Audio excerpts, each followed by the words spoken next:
Hello,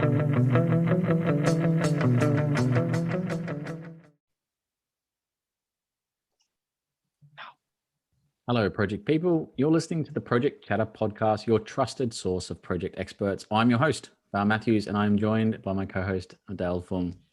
Hello, Val. Hello, listeners. Another fantastic episode. Episode 73, Val. Can you believe it? Getting towards the end of season 3. Season 3 was fun. I'm looking forward to season 4, though. We're not done yet, but anyway, it is another exciting episode. You done with season 3? Nah, let's get through a few more. One more. Let's do one more.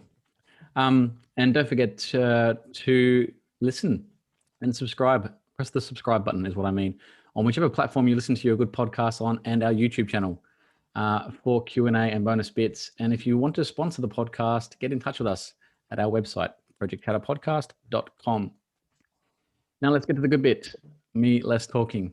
In this pod, we're joined by Dr. Nigel L. William, Dr. Karen Thompson, and David Corbin to talk about what responsible project management is and why it is important.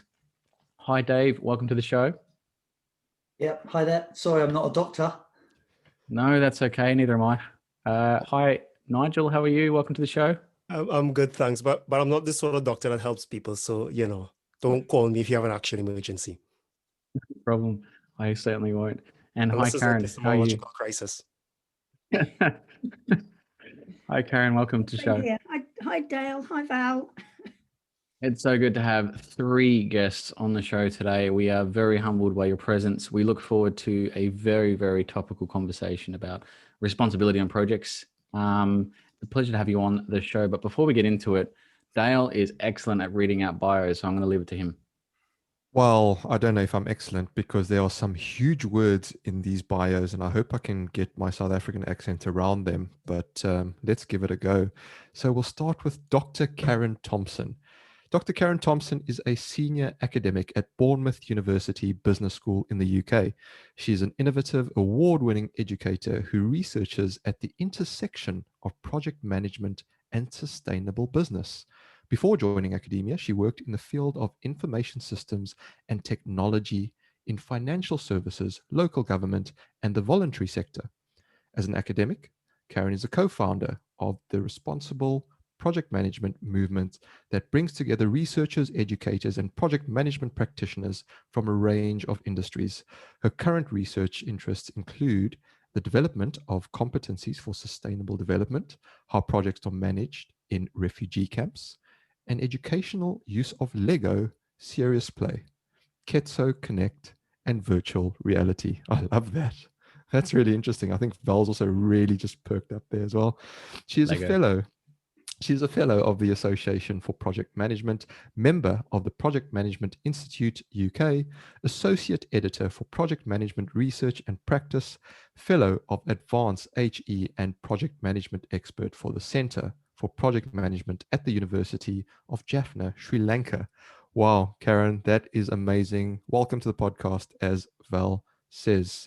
On to Nigel. Dr. Nigel L. Williams, PMP, is the reader in project management and research lead in the organizations and systems management subject group at the University of Portsmouth. Born in Trinidad and Tobago, but now resident in the UK, Nigel worked in industry before starting his PhD in 2006 at the University of Cambridge. He has since worked in UK higher education. He is also the co-founder of Responsible Project Management and is co-editor of the forthcoming handbook on responsible project management. So look out for that, ladies and gentlemen. Nigel is an editorial board member of the journal Project Management Research and Practice and a member of the Education Working Group for Project Data Analytics. Welcome to the podcast, Dr. Nigel Williams. Dave Corbin is the UK Head of Program and Project Management at Gleeds, a leading global property and construction consultancy. He's a chartered project professional, a fellow of the Association for Project Management, and an ex-chartered engineer. Before joining Gleeds, he was with WIG for 20 years and is experienced in a range of building and infrastructure sectors. He is the APM Wessex Branch Committee Vice Chair and a keen supporter of the wider APM Education Group. He is also a volunteer for the youth section of his local rugby club. Welcome, Dave Corbin. Wow, 3 amazing bios there. And I mean, I've got to say, I think I probably just enjoyed the last sentence on Dave's bio there. He's a volunteer for the youth section of his local rugby club. But we're not going to turn this into a rugby podcast, Dave. We said that offline. We're not going to talk about the Lions tour that may or may not happen. But for those that don't know, it's going to South Africa. And huge excitement around that because we've been in COVID and lockdown and the like. But we are talking today about responsible project management. So we spoke a little bit offline before we hit record. And this is a new space, an exciting space to be in, because we sort of, I think it was you, Nigel, that said that, at the moment, there's more questions than answers. And I wonder if you want to perhaps set a bit of the scene about responsible project management and sort of what the thinking is, bit of the backdrop and how it came to be. Right. So to give you a little bit of a background, we've had sustainable project management for some time now, and green project management. The ideas around responsible management, which we adopted into responsible project management, started around 2006, 2008, after the financial crisis. The UN founded the Prime Initiative, Principles for Responsible Management Education. And fast forward to 2017, and Karen and I were talking about how to use sustainability to elevate project management. And in 2018, we applied for a grant, an internal grant, a QA grant at Bournemouth University. And we argued over the title, but Responsible Project Management won. There was a short scuffle, of course. Karen lost. So we got Responsible Project Management. And since then, we've gone on to host events. We did the manifesto in 2019. We relaunched a local meetup. We've done corporate sign leads, which will come later. We've done the guide to responsible PM, and now we're working on the sponsors guide, as well as trying to embed the ideas into research and practice. Now, I guess a short definition of what responsible management, PM, would be project management that takes a societal perspective. So we attempt to address public priorities. And that's one level. The other one is it focuses on the individual. So you want to differentiate it from corporate social responsibility, because that exists and that is a thing. But what we're saying is that responsible project managers will enable corporate social responsibility. You do need a different type of individual to get the outcomes that you're seeking. No, that is amazing. Thanks for laying the foundation there. And Karen, if I may jump to you, do you want to confirm, deny, refute, contradict what Nigel was saying? Oh, I can always contradict. Yeah, no, that was a very good introduction, background to how we got started. I suppose the other things I would sort of elaborate on, I don't think it's just what we're talking about that is really interesting, but the way we've gone about it as well. I mean, my PhD finished in, when did I finish? 2017, I think it was. And even as late as that, when we think we've been doing project management and it's been an academic discipline for a long time, even then there were calls to say that the research wasn't really very relevant to practice. So you had this sort of big divide between researchers and academics and the practitioner community. I mean, going back 20, 30 years, I think there was widespread recognition of something of a crisis in project management, where essentially we don't know how to deliver projects successfully every time. And when I moved from practice into education, that was embarrassing. I mean, I couldn't turn up and say to my students, well, we know how to do this. I can't say, oh, go and read this book and we'll find out how to do it. So I'm always very keen to say to students, your experience and what you know works is really, really important, and we all need to learn from that. So I think it was around 2017. We've done a lot of this at Bournemouth, bringing together practitioners into the classroom, talking with students, talking with educators and researchers. So we thought, well, actually, there might be something in this. This idea of trying to make projects more sustainable. And to me, it was just crazy that we weren't already further ahead. We've been talking about sustainability for 30, 40, probably 50 years now. And that's been largely, it had been until very recently, largely marginalised. projects deliver change. They're the biggest engines of change around the world. And yet these two things just don't talk to each other. So absolutely, we needed to put this centre stage, and we thought, well, we all need to learn together. Nobody's got the answers. The researchers, the academics don't have the answers.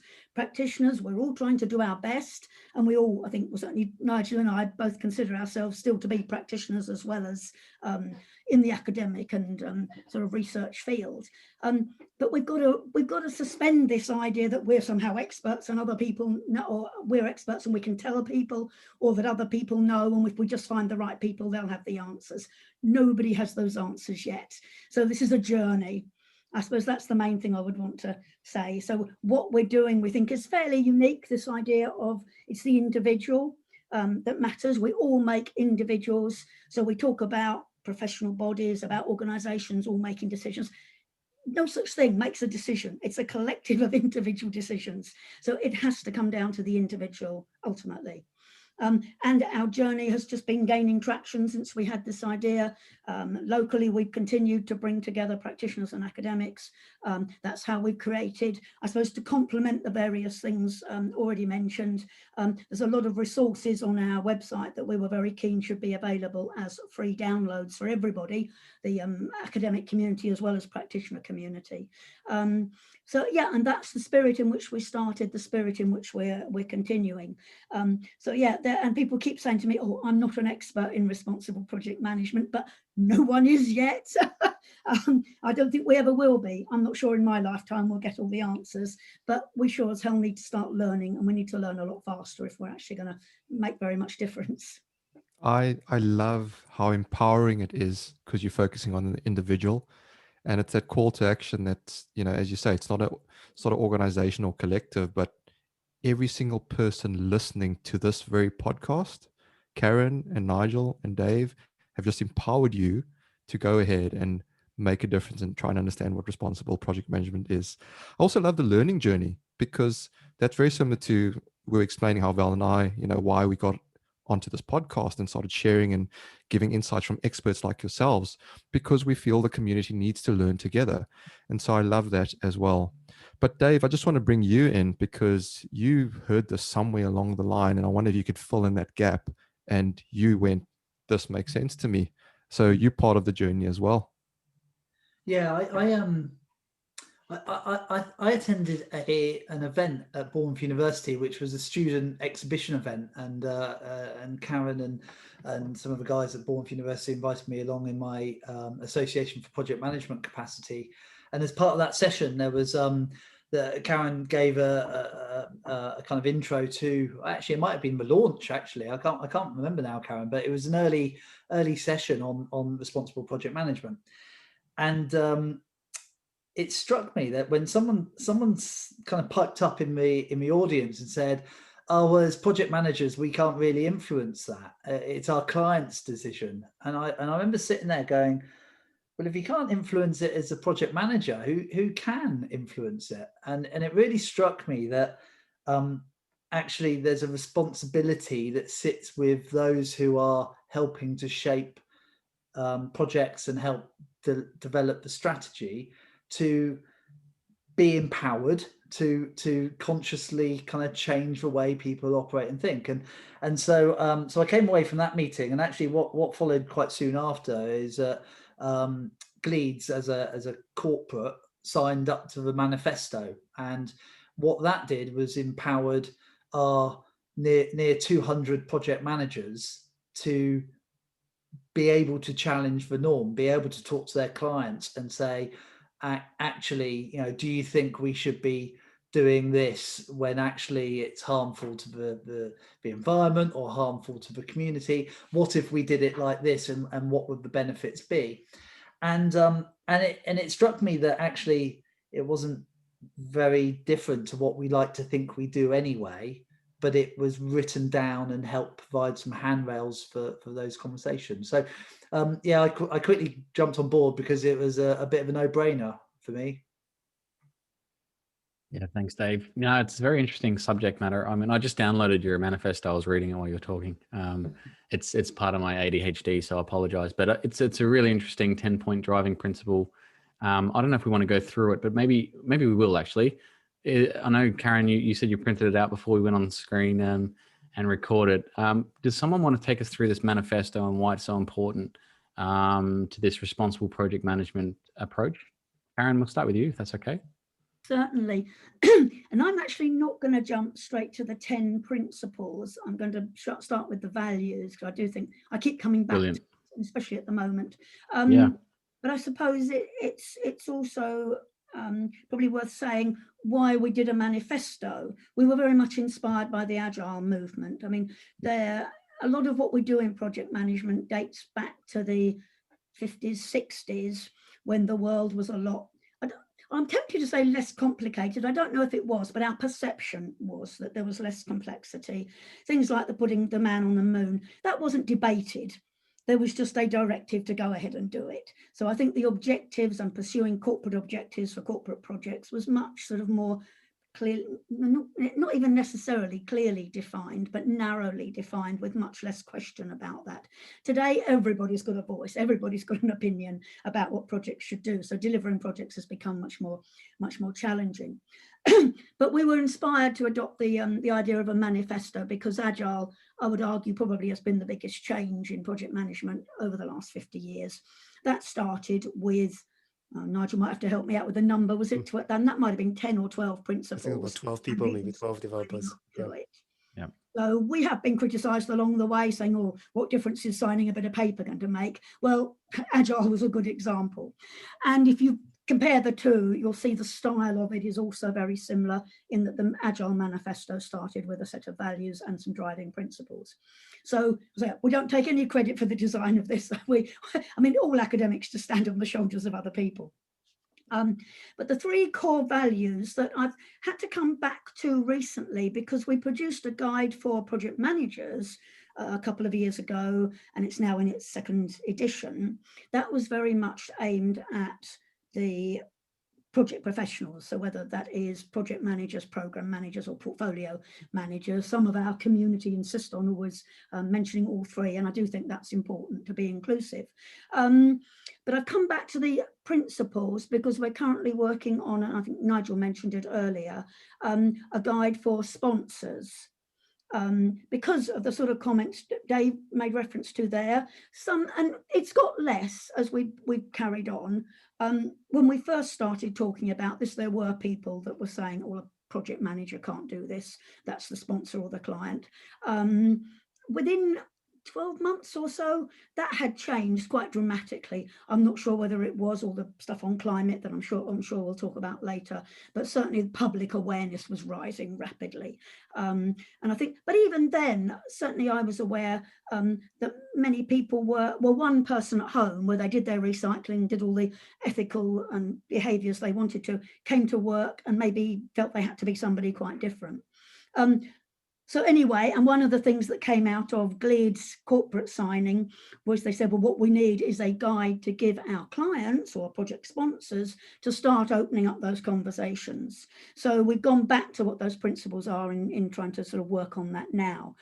So the three core sort of principles are conscious awareness of the intended and sometimes unintended outcomes of projects. So we have tend to have a very narrow focus on cost, time and quality. That's the traditional way.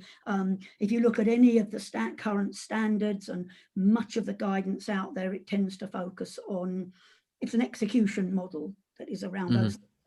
But it's this social environmental context that Nigel mentioned earlier.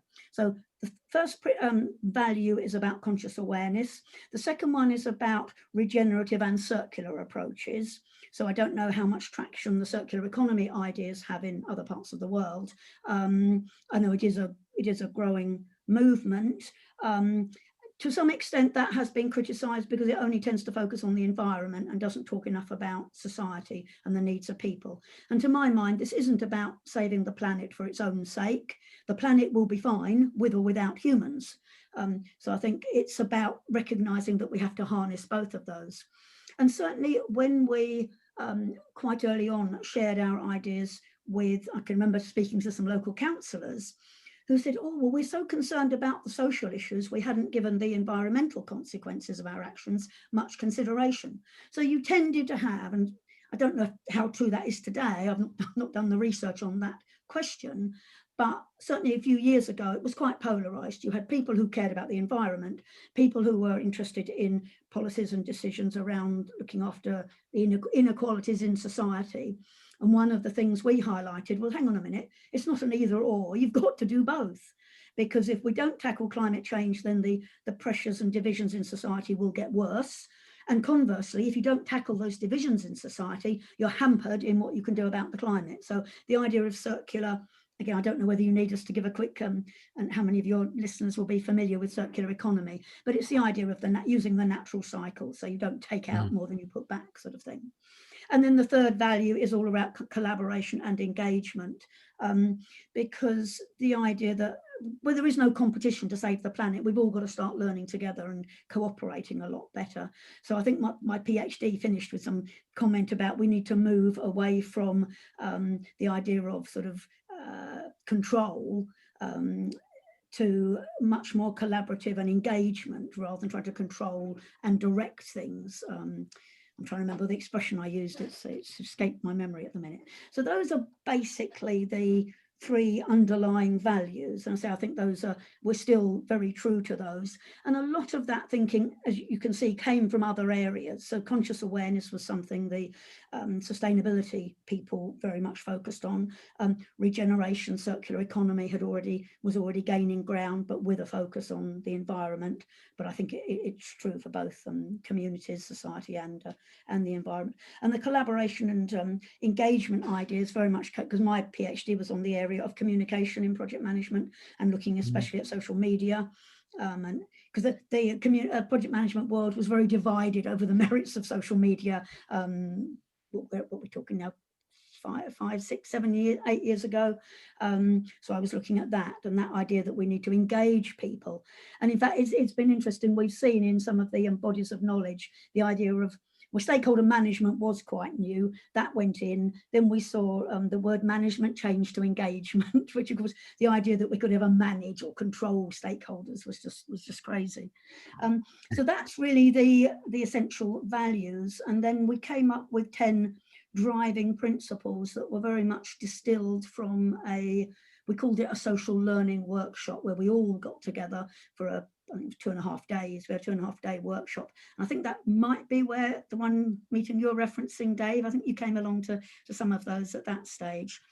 And yeah, we distilled the ideas for originally 8 principles, and the first version of our guide had 8 principles in. By the following year, we decided we wanted to go with the idea of a manifesto, and we created a draft that we took to the next social learning workshop. And in real time, a bit scary, we refined the wording until we got wording that enough people were happy to sign up and agree to it. And I think we got on day 1, I think we had 20 people in the workshop, who pretty much everybody left by the end of the 2.5 days signed up. So I think even on day 1, we had more signatories than Agile did at the start. So we were really pleased with that out. And we then produced the second edition of the guide to reflect the 10 principles that came out by then. Because some people that were working with us had done some research and they'd validated the 8 principles through some research in Spain, and then added 2 more, which sort of were there, but we almost thought they were too obvious. If I just go through what they were, the 2 new ones were engagement and transparency. And I suppose, ironically, transparency we thought was so obvious it didn't need to be spelt out, but we absolutely took on board that it did. And engagement was implicit in everything we were talking about, but we wanted to actually put it in there as a principle. So we've got, just for your listeners who perhaps haven't had a look at the manifesto yet, the first one is purpose. The first principle is purpose, which is really reflecting on the idea that projects do have a purpose, but there are many different perspectives on that, depending on who you talk to about the project. No 2 people will have an identical view of the purpose. So that sort of really brings center stage this idea of a project isn't just one thing. Everybody involved, it's a human endeavor. So everybody involved has a different perspective, and it's important not just to try and squash those in the interest of making progress, but you actually have to try and understand the different perspectives in order to make, or these days, to deliver a successful project. Awareness, raising awareness, so that's the conscious awareness value reflected there. So even if you can't influence something directly yourself, as a project manager, you can ask questions. And in my experience, that's one of the key skills of a project manager, is learning to ask those difficult questions and being brave enough to ask those difficult questions. So one of our key messages is don't be afraid to ask those questions. And then if you're aware of something, if you can't change it, if you've raised other people's awareness of that and the people making the decisions still take that decision, you've done the best you can do. And that's all any of us can do. There's no perfect answers here. We can all just do the best we can do. Number 4 was curiosity. Be curious about things we don't know. Or not everything, a lot of what we do in project management is predicated on what we do know. And of course, the problems that come and bite us are the ones we don't know about. So actually understanding the limits of our knowledge is so much more important. And that's the 5th principle, is uncertainty. That goes alongside that.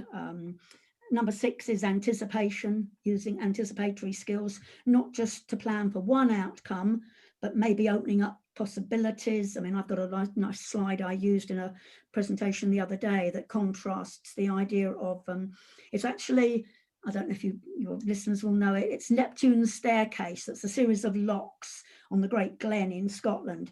Obviously a man-made structure showing these nice sort of series of gates. Reminds me of waterfall, clearly the waterfall approach. Contrast that with a picture of a river delta, if your audience can conjure up that image in their mind. And we think projects are shifting from being that thing you can define clearly at the beginning. If we could do that perfect plan, then we probably wouldn't need project managers. But the idea of that as uncertainty comes along, we have to be ready to respond to it, not to always say, oh, change is a bad thing. I quite like Steve Wake's notion that we've got to stop shooting the messenger. When somebody comes along and says something has changed, that actually, if it's a reflection of what is changing in the world, that's actually something as project managers we need to embrace and understand, not just pretend it's not happening and carry on. Where am I? As anticipation. Number 7, creativity. Projects, because there's so much unknown, we have to be a lot more able to create the space for people to use their imaginations, to be creative, because we do need new solutions. Just delivering that predefined technical solution is no longer enough. If we talk about some of the things we need to do to respond to climate change, we can't just deliver perfect technology. We have to take people with us so they start using things, and behavioral change has to come alongside that. Number 8, transparency. Number 9, stewardship. This idea that we are stewards responsible for looking after natural resources and human resources and social resources. And then number 10, the big sort of thing we're all striving for, is the idea of balance. This balance not only between the needs of, we would call it people, planet, and in the manifesto it says profit, prosperity, but also balancing the short, medium and long term. Because all too often projects are focused on just delivering short-term gains to a particular narrow group of stakeholders. And if we're to be, and this ties in with the whole professionalisation that we've had a lot of in the UK, with the APM getting charter status, and all the professional bodies are pushing for a much more professional status. If we want to be taken seriously in that way, then we have to recognise that we're not like a trade that simply does what other people tell us. We've got to take responsibility for the wider consequences of our actions. So that wasn't very quick, I'm sorry. No, thank you, Karen. No, is the full picture. No, that's great. This is why this is a long form podcast. We want to hear, and I'm sure our listeners really appreciate you taking the time to go through the manifesto. And if you want to get a copy of it, again, we'll shout out the website. It'll be in the show notes as well. I want to give Nigel and Dave an opportunity to talk about it in some form or fashion. I'll just kind of lean or pivot the question to them because I think you did a really good job of explaining the manifesto. To Nigel, I think one of the things, I guess if I'm a PM, if I put my PM hat on and I'm listening to this, is like, I want to do this. How do I get involved? How do I become a responsible project manager when I'm already involved in a project? maybe the maturity isn't there, or maybe responsible project management hasn't trickled down yet. Like I know in the South, you know, in Australia right now, this isn't something we're talking about. So this is really kind of novel, if you ask me, and I want to spread the word. So Nigel, what's your view on that? Well, we have to accept that project managers, we use that term, but it means many different things to many people. So depending on the industry and the level of maturity, as you say, of your industry, the organizational context you're embedded in, type of clients that you have a different scope for action or agency. That's not going to be infinite. There are things you can do in some contexts that you can't do in others. So you want to recognize the power that you do have in your role. And many project managers don't. So we did a bit of work with a large construction company, and a lot of the project managers were talking about they're not being able to bring their values at work or values to work, but their organization had already made large scale commitments for sustainability that they weren't aware of. So simply being aware of the scope or the latitude that you have within your role is probably a start that most people don't take. They think they've got these values, then they think, too difficult, I work in a coal mine, and then it stops. Really, you do want to explore your role. So, okay, what is my scope for action given the context that I'm in? We're not expecting you to turn the coal mine into a green energy plant anytime soon, but there might be steps you can take to bring some of those values to work. And those don't only have to be around strictly environmental value. There's a lot of social value to be derived from your actions as well, in terms of providing jobs, training opportunities, placements, internships, and so on. So even beyond, if you think, okay, I work in IT, we don't have much of an impact, we're borrowing 2 cloud servers and I'm doing some code, then perhaps maybe you, yes, you can do some of the minimize internal travel stuff, but you could probably make a stronger contribution in social value into how you support the community that you're embedded in. Yeah, brilliant, Nigel. Thank you very much for that. Dave, did you want to get in on that as well? Yeah, I mean, it's funny. So when I hear the word project managers, I always think of project leaders. So I don't think of a project manager just managing a process. I think it's someone who influences and shapes. And I know that there are some project managers out there that maybe don't feel that they can, but that's my default setting. So so when I look at this, I think you know, that's when I said earlier. I think it sits really neatly with project sponsors, project managers, project leaders. And one of the observations I'd make right now is that I think the timing is just great. I mean, ESG is just top of the pops right now. It certainly is in the UK, Val, if it's not down under. And so businesses are really pushing the ESG agenda, and their projects are a way to realize some of the values that they want to push out as their kind of their flag waving of what their company is all about. And so there's a real sense of change at the moment. You know, in the UK, well, actually all over the world, yeah, we all probably saw pictures of cities in during lockdown that had a much cleaner skies. People would say that they were hearing birdsong louder than never before.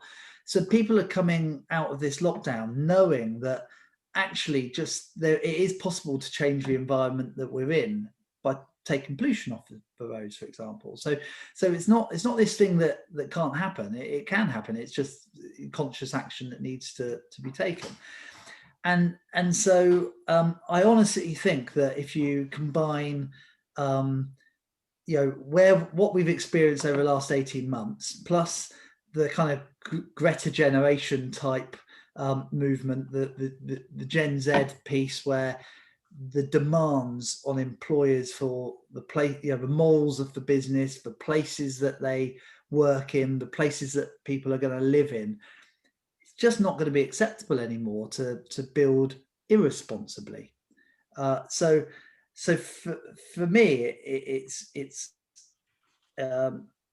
great timing to sort of raise the awareness of people's ability to shape a future, because now, like no other time, I think it's obvious that we can do something about it.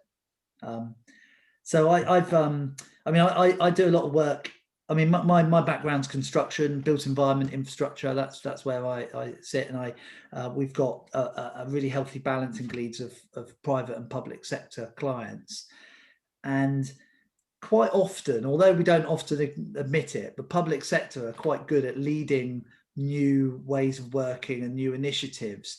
And actually, sometimes it takes, well, if you take BIM, it's taken about 10 years for that to really start gaining real momentum.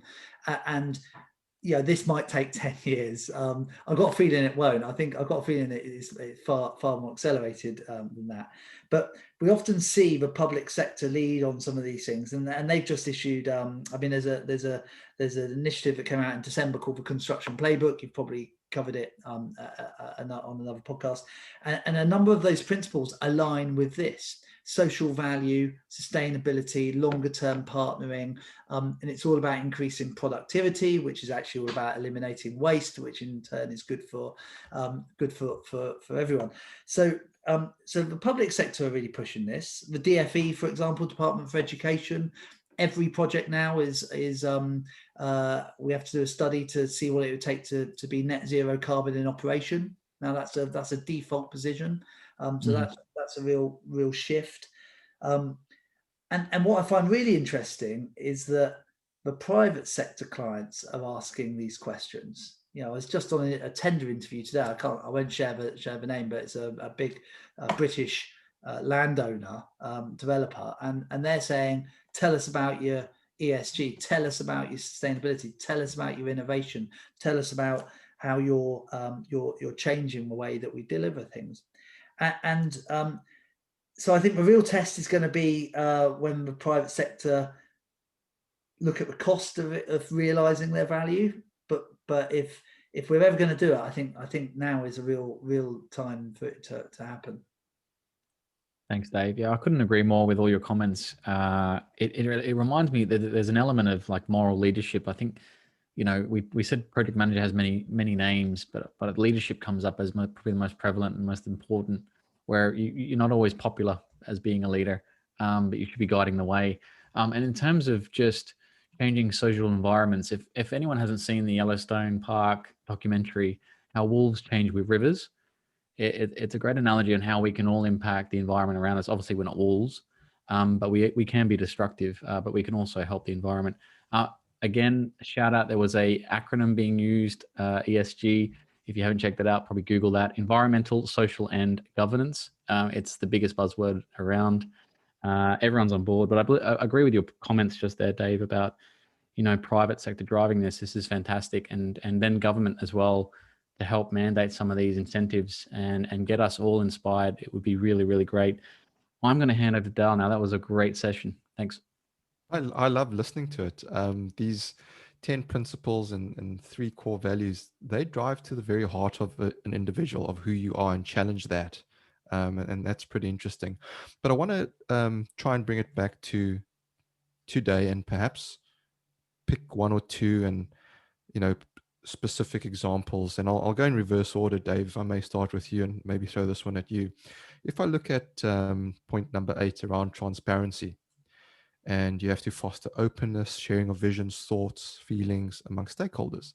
What if the sharing of those thoughts and feelings on the future of delivery will have a negative impact on my company's overall profit? Do I share that with the client?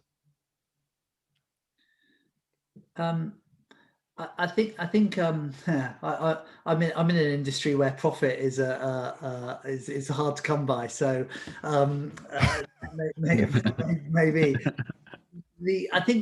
I touched on it just briefly before. I think cost is a key driver in projects, and one thing that always strikes me is that benefits management is a relatively new term in project management, yet it's the very thing that drives the need for change and projects in the first place. It's always been. So it's quite often you measure the success of a project in the cost and profit, but actually, if you take time to go, what is it that we want to drive? actually cost doesn't typically come out on top. We all shudder, or we all kind of make decisions based on cost, but that's not actually what drives the benefit. So for me, there's a second part, there's a second part of it which dovetails, which is if we focus more on the wider benefits and what improves the long-term sustainability of a company, then actually the cost isn't number one agenda. So, but sadly, I think we're still in a place where cost is too high on the initial sounding board of success. Yeah, no, I 100% agree with that, because commercially, there's such a highly charged commercial environment, particularly in the UK. And I just wonder how we get around that, because you even look at things like the NEC framework, where it, encourages openness, collaboration, etc. Yet it doesn't incentivize it. It encourages it, but there's no incentive to be transparent. And so perhaps along with responsible project management, our commercial frameworks need to adapt and change to allow this to be something that we can more easily adopt. And then if I jump just to you, Nigel, I was looking at engagement and involving a wider range of stakeholders in decision making. Does that then go against, well, we need to make decisions quicker in order to progress projects quicker? Does that not slow down delivery? Right. So I don't think necessarily we have to make decisions quicker if we make the right ones. That's one point. The other part is kind of implicit. The idea of responsibility, social value, environmental value, and so on, is hugely political, and we can't understate that. At the micro level, you'll be working with people who've got different values. At the macro level, things like net zero, for example, which is a big legislative framework, does expect a lot of adaptation of personal behaviors. And I don't see people necessarily voting to leave their cars behind. So there are going to be lots and lots of battles ahead. And it's not going to be a straight path from a good idea to a perfect world. This is a messy, complicated scenario. And we're trying our best to engage project managers in the journey to go along there. So yes, we do need to engage stakeholders. But yes, if we're doing things on behalf of a community, they should have a voice in what we do. But then there's something about authenticity and manipulation. And if you do anything on social media, because I do stuff on looking at bots and stakeholder networks and stuff, it's relatively easy for something to be prominent, but not necessarily popular. So the loudest voices, the ones who are really good at manipulating the media agenda and engaging on social media, can get their quote unquote voices heard, but it's very much a minority position. So understanding that that not everything you hear is necessarily the truth is pretty much a conversation, rather than saying, well, okay, we've done a search, we've done a survey, we've got 1,000 responses. That's our engagement. We're going to move on. No, that's interesting take. Dale, if I may, Yeah. I think I heard you ask if this engagement would slow things down, and so my view is where the application of this movement will have the most impact is at the early stages of a project, when you're shaping the strategy and how you're going to deliver and what you're going to deliver. And it's proven, the more time that you spend getting that right, the more likely the project will be a success. So for me, I don't think that lengthens the project. I think it if anything, it improves the chances of successful delivery. Yeah, no, absolutely. So by the way, I agree with involving more stakeholders. I'm just trying to provoke some arguments that listeners might be thinking, listening to these principles. So, but I really appreciate your feedback and your comments around that. And then, Karen, if I do jump to you, just around point number 9, stewardship, encourage considered and ethical management of human and natural resources. If we just focus on the human resources aspect of this, there's well-being comes into play, etc. But again, if we bring in costs and profit margins of a company, more bums on seats mean more costs, less profit. How do we balance that as well? Because for most organizations, the key driver is profit margin. And yet some of these seem to jar with profitability. I'm going to go back to a more general point. I made a note that I wanted to feed in that I think will help us answer that. And that was when I started looking at sustainable development and sustainability thinking, what I realized was that quite often these decisions aren't about one thing or the other. They're simply about the time frame over which you look at them. And I do think in some senses that is changing. It's almost been pulled in both directions at once. Yes, there is pressure to, as you've said, deliver faster, make decisions faster. But in comparison, and I don't know what the examples are where, well, those that are in the UK will be familiar with the example of Grenfell Tower, where it was a large tower block that was refurbished, and the materials that were used turned out to be highly flammable. And years after the project finished and the refurbishment finished, project managers effectively are being called to account for those decisions that I think cost 97 lives when the building went up in flames. So I think this idea, and I was conscious of this as a practicing project manager, this idea that you just focus on the end of the project, walk away. I think there are more and more examples we can look to around us. It may be legislation that drives us now to make different decisions or more costly decisions. I think there is a little bit of a myth. Some sustainability options, and that's true about consulting the community and all those things, may cost you more money in the short term. Sometimes actually the two things go hand in hand. Turning the lights off, for example, is one of the most trivial examples I can think of, where doing the right thing for the environment also saves you money. So they're not always in conflict. And I think it is important to start challenging some of those assumptions that going green is always more expensive. There are plenty of companies, unfortunately, who have exploited that and put a green label on it and push the price up. So there is a strong business imperative there. But actually, a lot of these decisions come back to over what time frame are you looking? If you're looking and it's not about whether it's right or wrong, it's about how long a time frame are you looking at. And I think there are lots of structural changes that are needed to change that. I mean, politicians who get re-elected depending where you are, every few years, clearly that does not necessarily drive sound long-term decision making. And the same is true in company organizations. The idea of where we're looking for the next return for the shareholders, some of those structures, and they are being questioned, and there are new models emerging. So I think we will see that. I don't know whether, say, depending on what part of the world you are, B Corps, benefits corporations, I think that is a legal entity in America now. It's not a legal entity in the UK, but it is a badge companies can look for. People are starting to challenge this idea that the pursuit of money is somehow all we're there for. Money is only a means to an end, for goodness sake. I mean, I was absolutely horrified yesterday to hear the stories of farmers that are switching to mining for bitcoins. Excuse me. I mean, not only can we not eat energy, yes, we obviously need to look out and have sensible energy policies, but what's a Bitcoin? I mean, we can't even physically trade it. Well, we can actually trade it for something, but I mean, this idea that we're going to put stuff into money, that's not actually going to sustain us as human beings. We have to eat, we have to be well-being, you mentioned. If we give up all those things, what's the point? Yeah, no, very, very good point. It's such an interesting space because it's changing entirely. It's putting it on its head, right?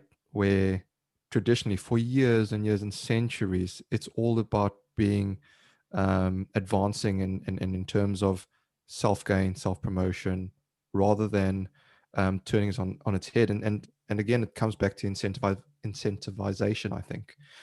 And if we can somehow turn caring about your fellow human being into profitability somehow, that might help. But in the current day, it just feels like, and I am being a bit provocative here, that the fight is against perhaps capitalism in a way, against profitability, and that's quite a big struggle.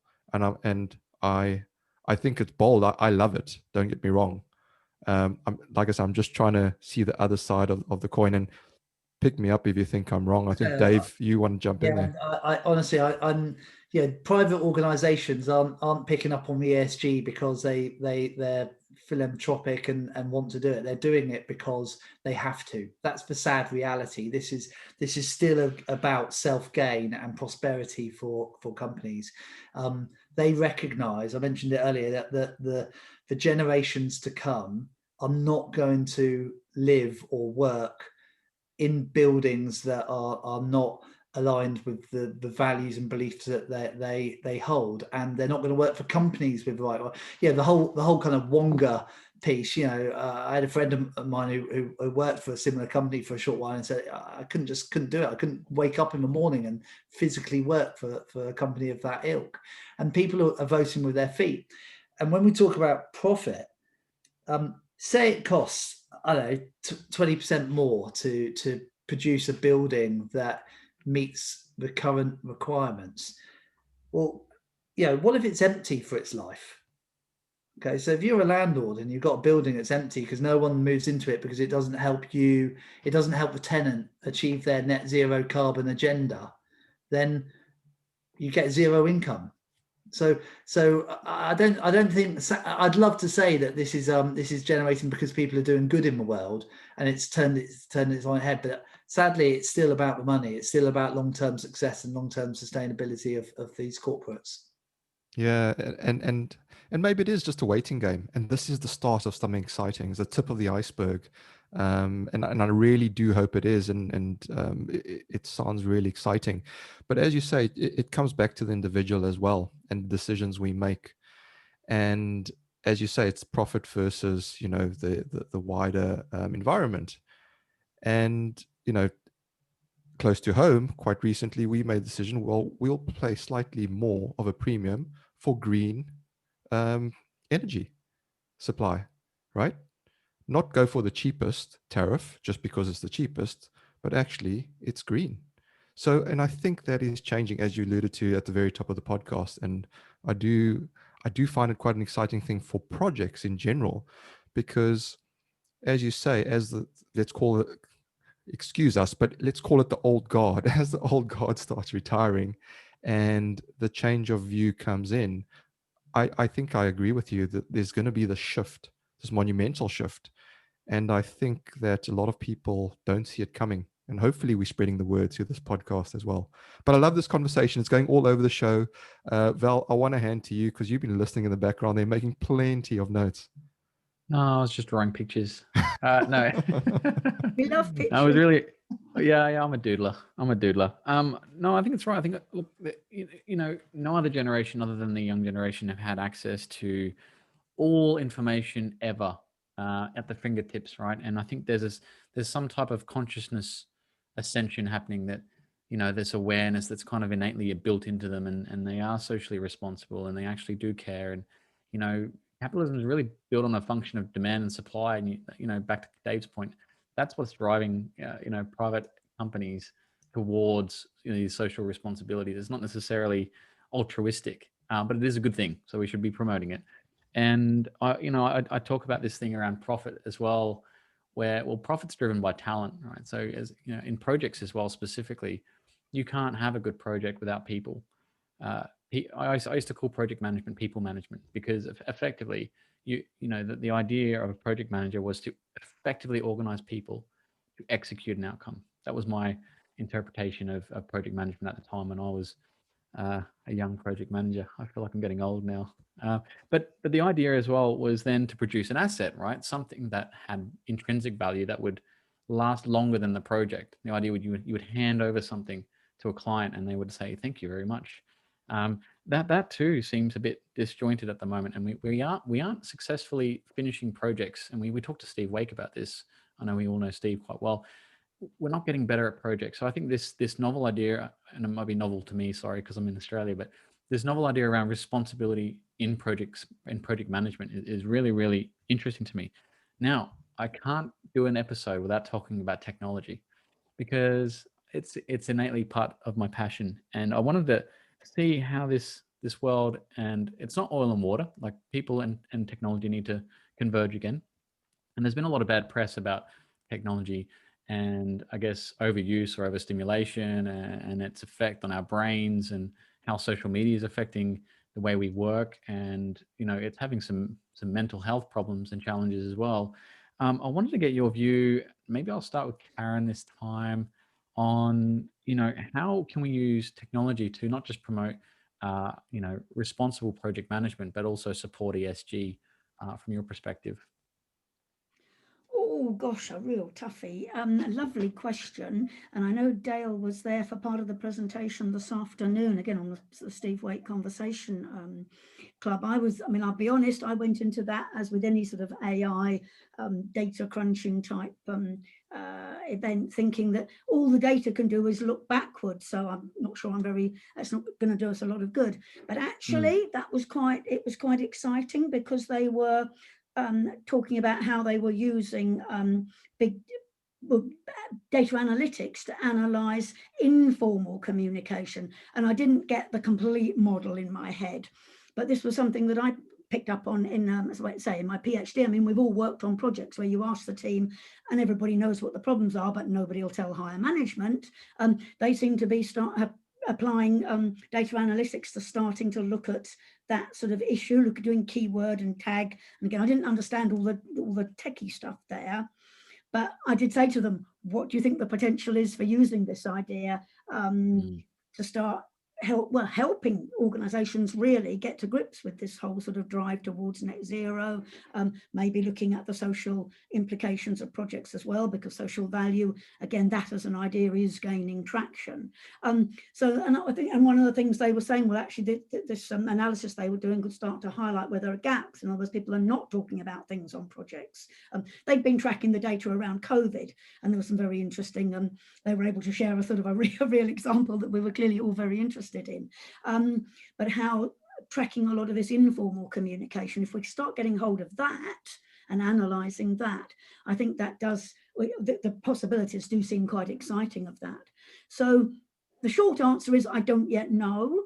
My inclination is that automation tends to be, I've always said, because I've worked in technology all my career, is it accelerates. So that means it'll accelerate the great things, but it'll also accelerate the bad things. And we've seen that going way, way back. If you had a process in a business that you were automating, if it was the wrong process, then you were clearly helping the organization to die. And I mean, the first question in sustainability is, what do we want to sustain? And that has never been more relevant, and keep asking that question now. What is it we're trying to sustain? Profit for who? When? All these are really good questions. So we said at the beginning, there might be more questions than answers. So far, we've not done much of that, but I think I'm going to throw that back as a question and see what everybody else thinks. Right. No. So, Jump in. Val, just to clarify your question, you're talking only about communications technology or technology more broadly? Because I get the implicit idea you're talking about communications technology when you mention attention. Well, I don't mind, actually. I think it should be open. I mean, communication technology is relevant, but I think broader technology as well, especially when we talk about ESG. Right. So we've got the data analytics stuff, which is attracting a lot of attention in project management, because we deal a lot with data and data sets and that sort of stuff. There are material technologies that are emerging that are green and sustainable. And then, of course, there's the somewhat more radical carbon capture and storage technologies that are emerging to sort of green what it is that we do. So, that there's quite a range of technology that could be applied. Some that changed our working practices, which Karen is alluding to, some bits of automation and so on. But that promise has been there for a long time, since we started digitization, and things have changed, but not necessarily gotten faster or better. So I think they're going to continue to change, and we'll analyze more data. But I don't think it'll have as radical as an effect as we've been promised for a long time now. Since computers, then expert systems, now machine learning, you keep chasing that dragon, but nobody's ever going to catch it, right? So there's that one. But the materials technology, I think, is a bit more radical. Green concrete, green steel. Concrete's a really big contributor to climate or carbon emissions, about 8%, I think, maybe. Steel's about 4 or 5%. Then, of course, greening transport and so on. So creating green fuels is another big chunk. And then even more radically, you have the direct carbon capture technologies that are trying to take carbon out of the atmosphere that we've already put in. And there are quite a few trials of those projects all over the world. I think it's probably close to 150 different experimental plants running all over. in various stages of development. And that's only going to accelerate over the next 10 years because, as I said, I don't think the world will change as quickly as we would want it. So we do have to have a multi-pronged approach. No, that's good. I appreciate that. And as well, unless we all get little generator pedal bikes under our desks and generate our own electricity for our computers, I guess, it will take a little bit longer than we expect. But the other issue is pharma, agro-pharma. We don't, it probably is one of the biggest contributors to the pollution aspect in terms of carbon in the air, and how do we fix that? But Dave, I'll get you in on your comments as well for that. Yeah, it's funny when you first said that, I thought, wow, we're doing loads in the tech space in what we do at the moment. I was thinking that does it actually help the responsible project management agenda? And I was quite pleased when you went to Karen first, because I was still had a blank mind at that point. But it's really interesting because as you were going through it, I was thinking, well, yeah, you got the carbon calculator, and that's helping to raise conscious awareness of the carbon cost and the footprint. You got social value portal, which isn't really new tech, but it's just a way of capturing what good is coming from project delivery. You've got offsite manufacturing. Nigel's covered these, which the BIM agenda is about minimizing waste. All good and all leading to being contributors to the responsible project management movement. But actually, when I started thinking a bit more about what we're doing in the project management space and looking at use of AI to help project predictability, looking at tools to help perform the sort of process tasks, I think, looking at more and more data analytics, and that project managers are learning how to code now. You think, what's all that about? That's not something that I entered the profession thinking I'd need to know, and I'm gonna go. So it's all, how does this? And then I go, well, actually, what it's doing is two things. One is it's focusing the human intervention on the strategic elements, in which case, actually, what you're talking about then is focusing on shaping the strategy, making the interventions required to be responsible and to align with good things. So you're creating bandwidth in a project manager by allowing the tech to do the more mundane stuff. And then the other thing it does is it attracts new people to the industry. So you've got a whole new breed of people who suddenly see the tech and go, I'm interested. That's a language I speak. I'm interested in that. And so what you're then doing is bringing new people into the project space that, are going to be the very drivers of the environment that we shape and live in. So actually, it's hard for me to say what bit of tech is actually doing it, but I think the consequences of it is that we will have much more ability to either shape or bring people in who will shape. Yeah, thanks, Dave. Yeah, they're all interesting points. I think, technology I love, maybe because I'm on the cusp, or I don't know, I'm just a geek. But yeah, it is hard to quantify which parts of tech are helping, which parts are inhibiting. We certainly know we need to get used to them. They're not going away, and they do attract talent back to projects. Again, I say this when I'm on big projects. I say, well, what interesting things are we bringing for the young people? If we're just going to start using spreadsheets again, and there's no real causation of why we're socially interacting with the world, then it's a pretty boring desk job. And I don't know too many young people who stay very long at desk jobs anymore. It's just not. It's optional. There are so many jobs out in the world, and some haven't even been invented yet. So we really need to redefine, and I think this manifesto is a great way of talking about responsible project management. I think tech adds an attraction to that as well. And I really appreciate your time. Thanks. Dale, over to you. Thanks, Val. Yeah, it's fascinating, extremely fascinating. I just want to ask one more before we jump to our feature. Karen, this one's for you. And where to for responsible project management? What does the future hold? What's the roadmap? Oh, gosh. Well, we've got a sort of roadmap for our own activities. But I know earlier we were talking about what we do in our spare time. This is mostly what we've been doing in our spare time. Yeah, so we're working on the guide for sponsors that we hope. I mean, for me, it does all, and a number of us have sort of mentioned it is about the conversations. It's about empowering people, because a lot of people individually want to do stuff, and they think they've got a relatively limited sphere of influence, which maybe they have. But we need to encourage those conversations and make space for those conversations. One of the big challenges for us as educators of the next generation of project managers is to, it's about empowering people. I think this idea that we wait for somebody else to tell us what to do. I mean, there's an interesting little story that was shared with me 18 months or just before lockdown, that really illuminated this, which was a group that was working with some students, and they had shared with them a video that was meant to sort of raise awareness of some of these environmental issues and the, I think it's specifically the crises about the sort of rainforests being cut down. But the students got very angry because they said, "You're upsetting us and we can't do anything about it." And I think, wow, that is a real problem. We should not be, education should not be about our students leaving feeling like that.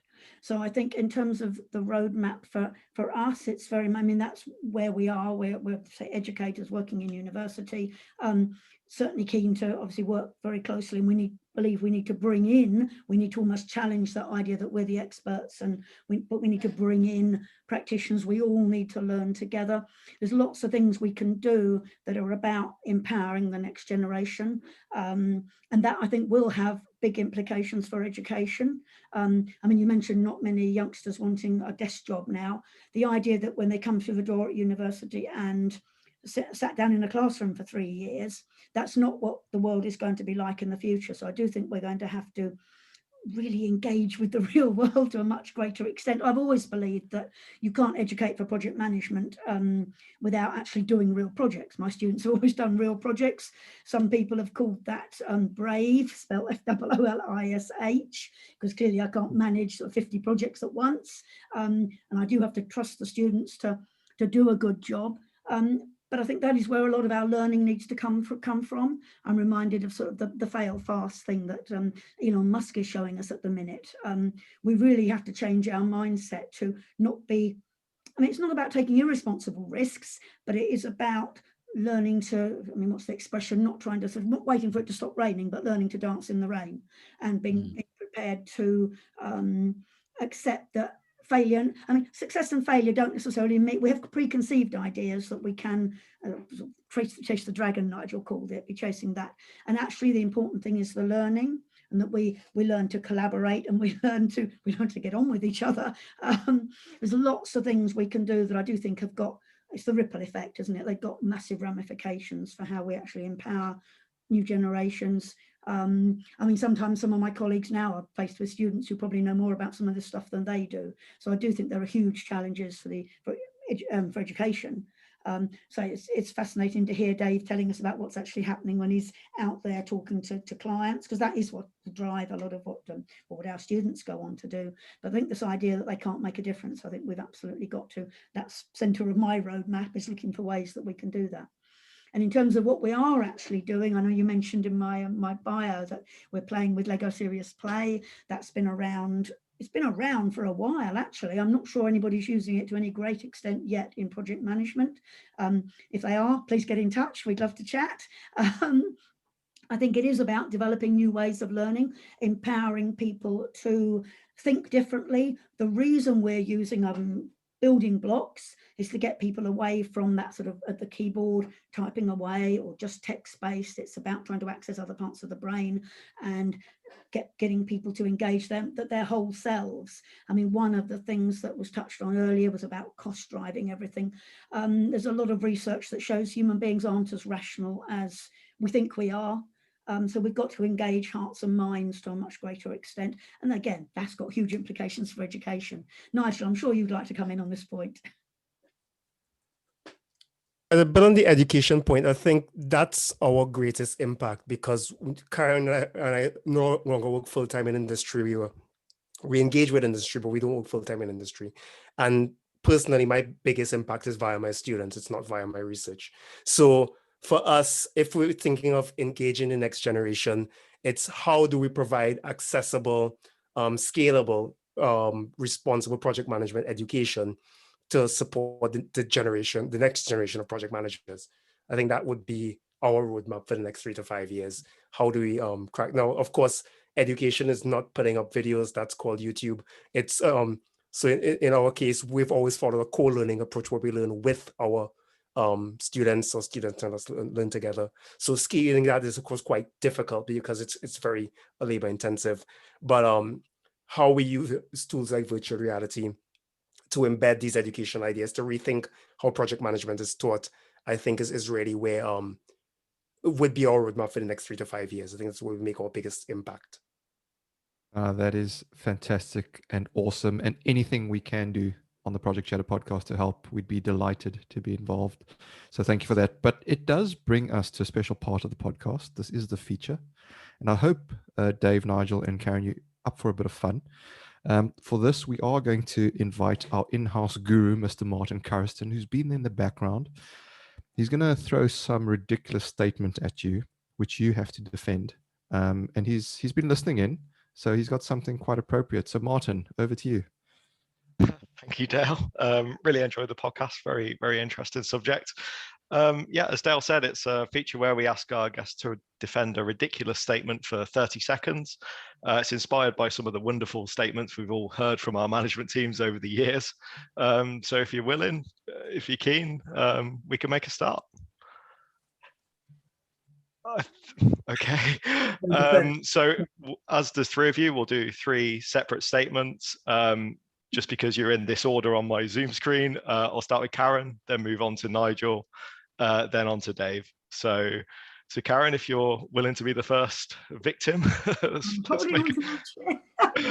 let's make a start. Okay. So Karen, you have 30 seconds to defend the following statement. Project management is the art of getting stuff done. Why are we letting silly little things like ethics get in the way? Discuss. Because I'm a human being. Projects are run by people for people. When did we forget that along the way?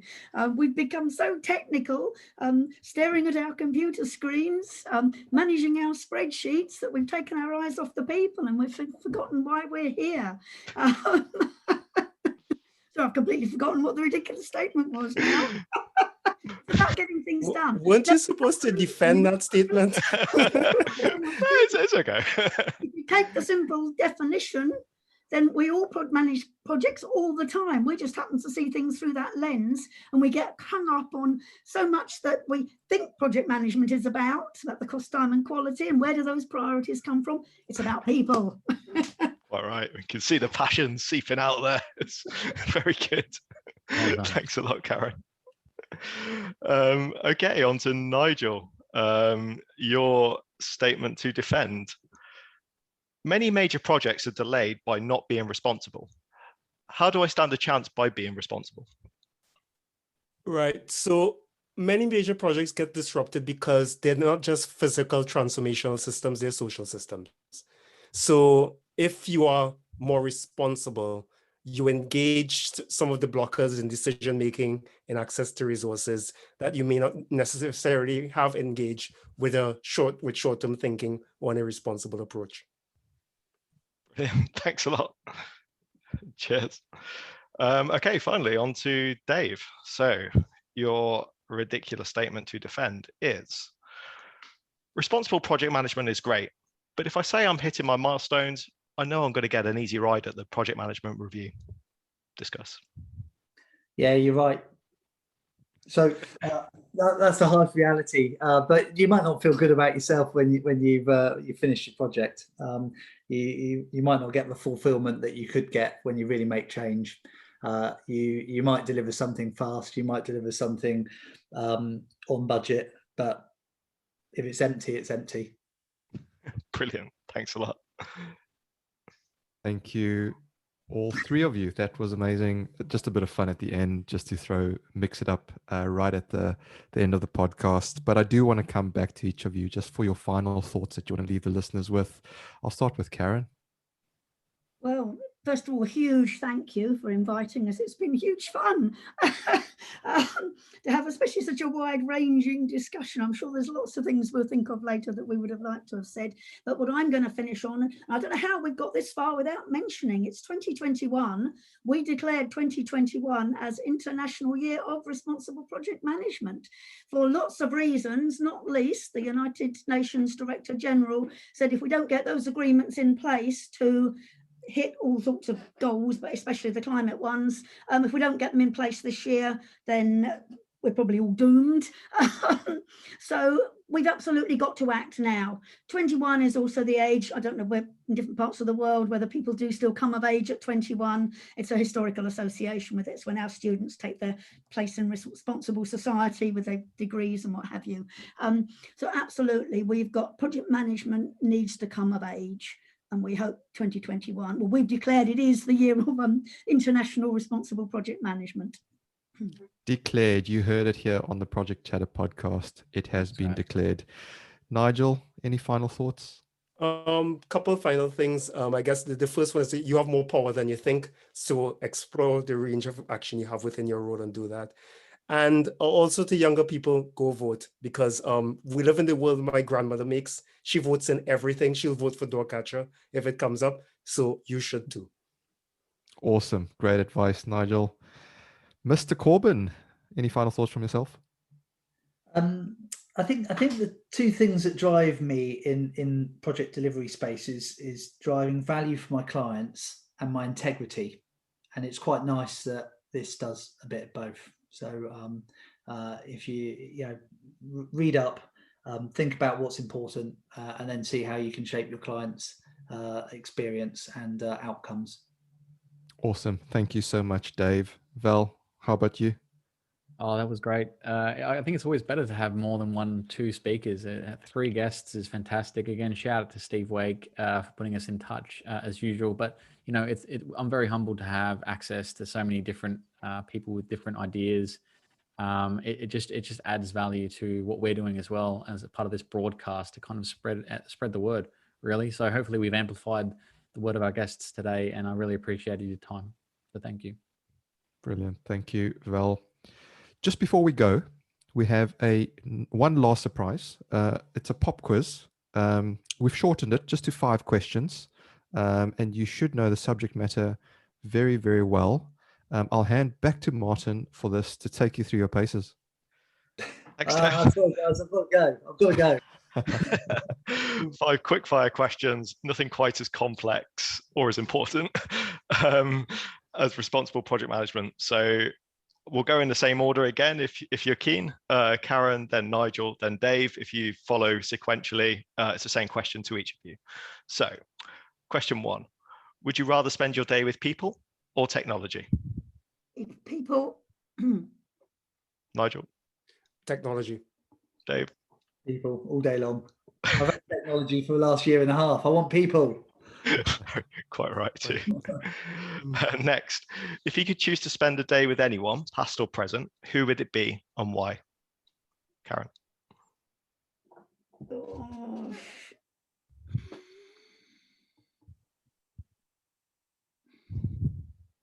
Come back to me. Go to the others. Nigel? Prince. I'm a big fan. Nice. Dave? Oh, well, I think the Euros start tomorrow, don't they? So I'm going to go for Paul Gascoigne. I reckon it'd be a whale of fun. Definitely. Get him in the dentist chair again. Back to Karen. I don't know how controversial this is, because I don't know very much about his life, and maybe that's why it'd be nice to spend some time with him. Jacques Cousteau. Oh, interesting. Very good. Okay, what's the biggest mistake you've made on a project? We'll start with Nigel. Underbidding. Dave? Possible removal of illegal trees. Wow. Karen? Oh God, this is difficult. I'll be very, very, very honest and say I totally biggest mistake, and I hope my kids don't listen to this, was actually ever smacking them. Because again, I brought them up a long, long time ago when smacking was just what parents did, but I so much regret that now. I love how you're considering your kids as a project, Karen. Yeah. I like project. It's good. Oh, life project. Okay. What profession other than your own would you like to have attempted? We'll start with Dave. Well, I keep seeing a sign down at the bakers saying they need help, and I keep getting quite interested in that, but I don't know whether that's just because I need a break. Yeah, the bakers, I guess. Karen? Oh, something that actually kept me outdoors most of the time. I mean, I do a lot of different sports. So if I was allowed to be a professional sports person, would I don't know actually, because I might get fed up with it. It might take the passion away, but something that gets me out a lot more than a lot of the things I've done. Great. Nigel? I think I've tried almost every profession I wanted to. In terms of let's say the only thing I haven't done so far is maybe HR and finance. So let's say finance. I've done everything from material science to marketing. Wow, that's quite a range there. Okay, finally, if you had to spend £1 million in a day, what would you spend it on? We'll start with Karen. Oh no, don't start with me. Gosh, if I had to spend £1 million, oh my goodness, probably a big boat. Great. Nigel? I'd probably give it away as internships or something. I don't think I want to pay tax on the money, so I'd use it to fund some internships. Very nice. And Dave? Oh, well, I would put it all into the education of responsible project management. Hey. Dave's managed Nice. to agree. Great cause. We'll do the education from my boat. So Karen and Nigel's bonus. Awesome. Thank you, Martin, for taking our guests through their paces there. It was a bit of fun at the end and very revealing, so thank you for that. So folks, that is all the time we have for this episode, but it doesn't have to stop here. Support our charities, access blogs, or if you think you have something interesting to share, visit projectchatterpodcast.com. Don't forget you can leave us a voice message on our Anchor page as well.